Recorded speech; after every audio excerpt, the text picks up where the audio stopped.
नबी रहमत सल्लल्लाहु अलैहि वसल्लम का हज़रत उमर बिन अबी सलमा रज़ियल्लाहु ताला अन्हु रिवायत करते हैं कि मैं रसूलुल्लाह सल्लल्लाहु अलैहि वसल्लम की परवरिश में था।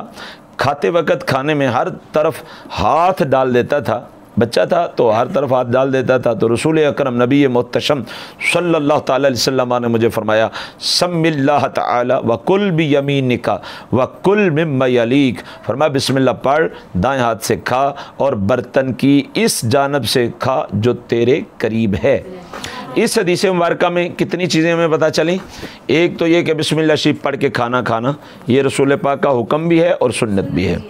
दूसरा क्या पता चला कि दाएं हाथ से खाना रसूल पाक सल्लल्लाहु अलैहि वसल्लम की सुन्नत भी है और ये मेरे आका सल्लल्लाहु अलैहि वसल्लम का हुक्म मुबारक भी है। और तीसरे नंबर पे ये जो एक इजाफी चीज़ है, ये दो चीज़ें तो बिलअमूम सबको पता है, कोई अमल करता है या नहीं करता ये उसकी मर्ज़ी है, मगर तकरीबन मैं नहीं समझता कि कोई मुसलमान और उसे ये पता ना हो कि दाएं हाथ से खाना पीना, दाएं हाथ से लेना देना सुन्नत है। और जो तीसरी चीज़ आ गई वकुल मिम्मा यलीक, कि बर्तन में जो हिस्सा आपके ज़्यादा करीब है, जो आपकी तरफ है, उससे लेने का रसूल पाक सल्लल्लाहु अलैहि वसल्लम ने हुक्म भी फरमाया और ला मुहल्ला ये आका करीम सल्लल्लाहु अलैहि वसल्लम की सुन्नत भी है कि जब आपके सामने बर्तन रखा जाता तो आप अपनी जानब से उस बर्तन से खाना लेकर के तनावुल फरमाते। लिहाजा अगर आपको नहीं इल्म था तो सुभान अल्लाह, अगर नहीं इल्म था तो नीयत कर लीजिए और इरादा कर लीजिए कि जब हम अपने सामने पड़े हुए बर्तन से खाना खाएँगे तो अपनी जानब से जो खाना होगा